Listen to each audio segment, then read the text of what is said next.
There are two questions that everyone asks me when it comes to the disappearance of Brian Shaffer. Did he leave of his own accord, or was he the victim of foul play?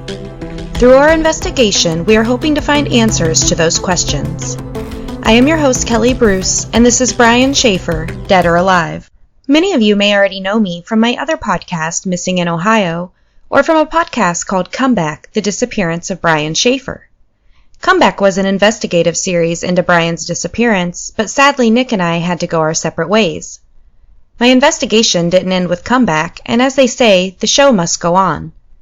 Together with several people that have helped me investigate Brian's disappearance, we came up with Brian Shaffer, Dead or Alive. Brian Shaffer, Dead or Alive will be a series on our deep dive investigation into Brian's disappearance. In ways, it will be like Comeback, with interviewing people connected to the case, but we will add in some twists and turns along the way. This episode is going to be a reference or informational guide to Brian's disappearance, as well as information about upcoming interviews, special events, and other things we are working on. One thing that was important to me when creating this podcast was to get listener participation. Many of you know I frequent almost every thread on the internet for Brian. I love interacting with everyone and hearing their feedback and questions, so I began brainstorming on ways to bring this interaction to the show. While brainstorming, I was contacted by Angelina at Kid Missing on Blog Talk Radio to do an interview on Brian Shaffer. I accepted and did the interview on July 13th, 2019. During the interview, I began discussing Blog Talk Radio with her and how it works. It sounded like the exact thing I am looking for to bring listener participation to the show. So not only will I be doing the podcast, but I will also do a live Q&A the day after each episode on the Brian Shaffer Dead or Alive Blog Talk Radio show. This will allow listeners to be able to call in and chat with me and my guests about Brian's disappearance. I am very excited about this feature and hope listeners will take advantage of this to get their questions answered. Another way for listener interaction is through social media. You can follow Brian Shaffer Dead or Alive on Facebook, on our private Facebook group page, Twitter, and Instagram. All the links to our social media can be found in the show notes. When working on an investigation into a disappearance, you deal with sensitive information. After getting deeper into my investigation, I knew I was going to need some help. That is when the group was formed that is responsible for bringing you this podcast. On our messages, I like to call the group Bringing Brian Home. Everything we do and everyone working hard behind the scenes isn't heard on the podcast, and I'd like to introduce everyone to the team here at Brian Shaffer, Dead or Alive. First up, we have my dear friend and the Shaffer family advocate, Lori Davis. Like me, Lori began following Brian's disappearance from the beginning. Shortly after Brian disappeared, Lori reached out to Brian's father, Randy Shaffer. She quickly jumped into action, helping Randy in any way she could to raise awareness for Brian. Even after Randy's tragic death in September 2008, Lori continues to raise awareness for Brian Shaffer. After we began working together, we decided to create the Brian Shaffer March for the Missing. We just held our second successful March for the Missing in April, and we look forward to planning the third annual Brian Shaffer March for the Missing in 2020. Next we have Isla Dermanowski. Isla is fairly new to Brian's disappearance, but in a short time she has become a valued friend and researcher from across the pond. Isla's passion is searching, but this is the first time she has actively searched for a missing person. In her spare time, Isla searches to connect adoptees with their birth parents and has been successful numerous times. I am excited to have Isla as part of our team and know her experience will greatly help in our investigation. And finally, I would like to introduce our special consultant in the Bringing Brian Home group, retired lead detective on the disappearance of Brian Shaffer, John Hurst.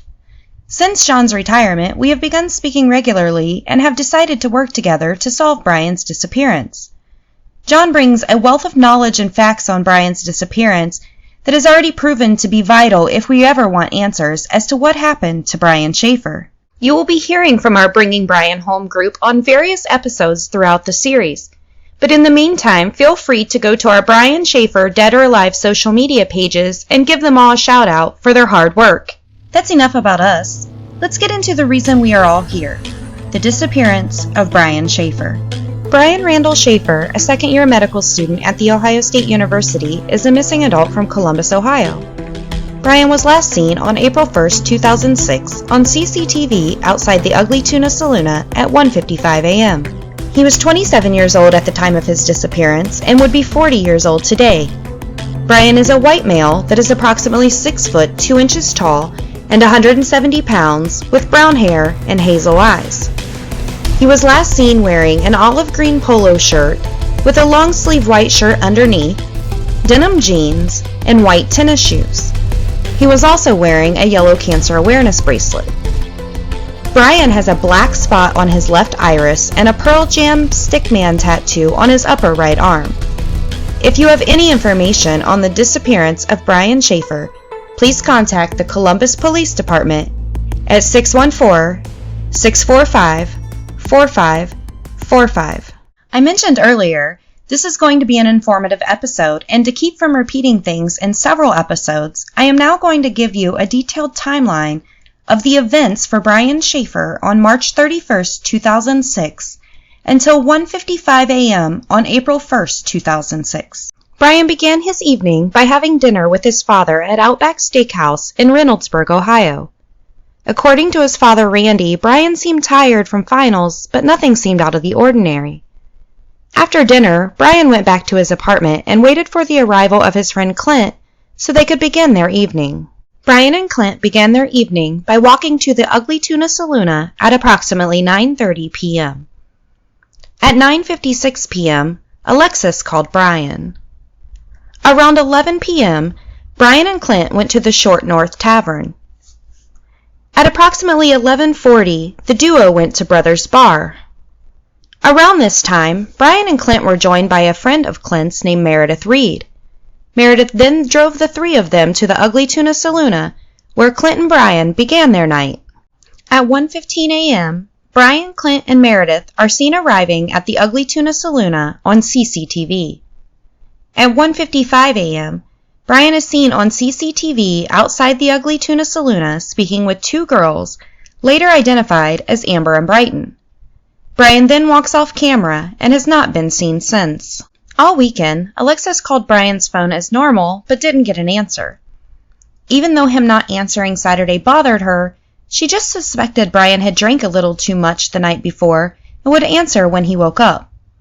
However, when Sunday rolled around and there was still no answer, Alexis called Brian's friends and family to see if they had heard from him. When she realized no one had heard from him, she left Toledo and drove straight to Brian's. Upon arriving, she noticed that Brian's car was parked in his parking spot. She entered his apartment at 208 King Avenue, hoping to find Brian, but he wasn't there. After a quick look around the apartment, she noticed that nothing looked out of place and his bed was made and appeared that it hadn't been slept in.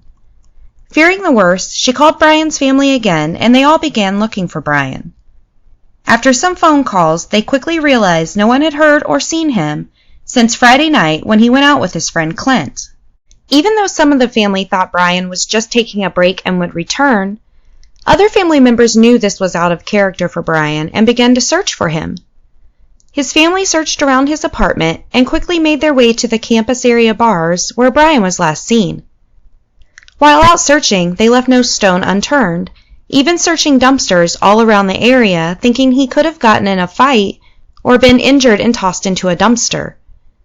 Their search didn't turn up any clues. It was still in the back of the minds of Brian's family that he would return before the trip he was taking to Florida with Alexis. When Monday rolled around, Alexis went to the airport to meet Brian as planned, only Brian didn't show up. Brian not showing up was the confirmation that Alexis and the Shaffer family needed to know that there was definitely something wrong. Shortly after, Randy Shaffer contacted the Columbus Police Department and reported Brian missing. The investigation took off immediately with the Columbus Police Department. The area where Brian went missing was canvassed. Search and cadaver dogs were brought in to search the Ugly Tuna Saloona and the area around it. Dumpsters were checked. The people Brian was last seen with were interviewed, and dogs were taken to the dump site. Family and friends began doing what they could by distributing flyers, doing interviews with local media, and even searching the Olentangy River for signs of Brian. A month goes by, and there was still no sign of Brian, and despite everything being done to locate him, there were no clues either. Brian Shaffer had vanished without a trace. Then in May of 2006, the Columbus Police Department thought they may finally have a break when Brian's apartment was broken into. After the police conducted their investigation, the break-in was deemed a smash and grab that was not connected to Brian's disappearance. Many valuable things were left behind, but according to Brian's family and the police, there were some DVDs and a DVD player missing. Several months go by without any clues, but that didn't stop Brian's friends and family from searching for answers. Randy Shaffer continued to raise awareness for missing persons by doing interviews with the media, hosting missing person events, and participating in searches. Alexis was doing much of the same. She continued her nightly calls to Brian's phone, hoping he or someone would answer. Ever since the day Brian went missing, his phone would go straight to voicemail without ringing. But in September of 2006, while conducting her nightly call, something different happened. Brian's phone began to ring. It would ring 3 times, then go to voicemail. This happened not once or twice, but it happened for several hours. Alexis quickly told Brian's father and other family members, along with the Columbus Police Department, to update them with what was going on. Everyone began calling Brian's phone, hoping for an answer. The Columbus Police Department involved Brian's cellular carrier, Singular Wireless, to participate in the investigation of Brian's phone ringing. Singular Wireless determined one of 2 things could have happened. 1, either Brian's phone was turned on during this time, or 2, it was a glitch in the system causing Brian's phone to ring. Even though Brian's phone pinged a cellular tower in Hilliard, Ohio, ultimately it was determined by the Columbus Police Department and Singular Wireless that the ringing was a glitch. Months turned into years, and there was still no trace of Brian Shaffer. Then in September of 2008, tragedy struck the Shaffer family once again. Ohio was rocked with hurricane-force winds causing falling branches and down power lines. During a break in the storms, Randy Shaffer decided to survey the damage done to his property. While out walking his property, Randy Shaffer was tragically killed when he was struck by a falling tree branch. With the news of Randy's death, Brian's disappearance was back front and center in the media. Randy Shaffer's obituary was posted on Legacy.com, an online obituary guestbook. Many people left messages with kind words about Randy, but there was one message that caught the eye of private investigator Don Corbett. The ominous message stated, "I love you, Dad, Brian," and then in parentheses, U.S. Virgin Islands. Don shared his find with the Columbus Police Department, and the search for Brian moved to the U.S. Virgin Islands. After the police investigated the mysterious message, they discovered that the message originated from a Franklin County Library public access computer. Ultimately, Columbus Police Department deemed the message a cruel prank. In recent years, there have been numerous sightings and tips called in, but none have produced any solid information. Brian Shaffer's disappearance remains unsolved 13 years since that spring break night. If you are keeping up with the investigation, I would also like to give you a list of people we will speak to or about during our investigation and how they are connected to Brian. Randy Shaffer, Brian's father and biggest advocate. Renee Shaffer, Brian's mother. Derek Shaffer, Brian's brother. Alexis Wagner, Brian's girlfriend at the time of his disappearance. Don Corbett, the private investigator hired by Randy Shaffer to investigate Brian's disappearance. Sergeant John Hurst, the lead investigator with the Columbus Police Department on Brian's disappearance. Clint Florence, Brian's friend and one of the last people to see Brian the night that he went missing. Meredith Reed, a friend of Clint Florence's that was out with Brian on the night he went missing. Amber Ruick, one of the girls last seen on camera speaking to Brian before he disappeared. Brighton Zatko, the other girl seen on camera speaking to Brian before he disappeared. Kevin Miles, the former president of Central Ohio Crime Stoppers.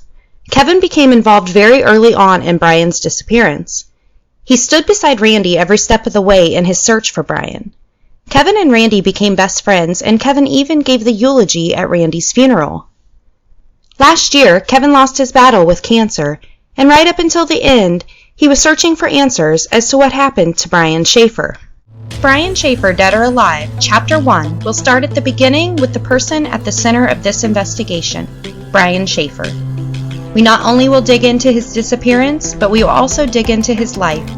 Brian Randall Shaffer, a second-year medical student at The Ohio State University, is a missing adult from Columbus, Ohio.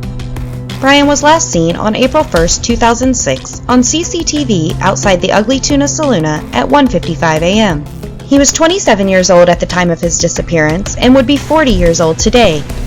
Brian is a white male that is approximately 6 foot 2 inches tall and 170 pounds with brown hair and hazel eyes. He was last seen wearing an olive green polo shirt with a long sleeve white shirt underneath, denim jeans, and white tennis shoes. He was also wearing a yellow cancer awareness bracelet. Brian has a black spot on his left iris and a Pearl Jam stickman tattoo on his upper right arm. If you have any information on the disappearance of Brian Shaffer, please contact the Columbus Police Department at 614-645-4545. You can follow Brian Shaffer, Dead or Alive on Facebook, Twitter, and Instagram. Don't forget to join on our private Facebook group to discuss each episode. Listen to Brian Shaffer Dead or Alive podcast on Podbean, Stitcher, iTunes, Google Play, and many other listening sites. Don't forget to check out our new Blog Talk radio show after each episode for a live Q&A. Schedules will be posted on our social media.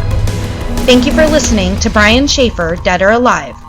Tune in next time for Chapter 1, The Man Behind the Mystery.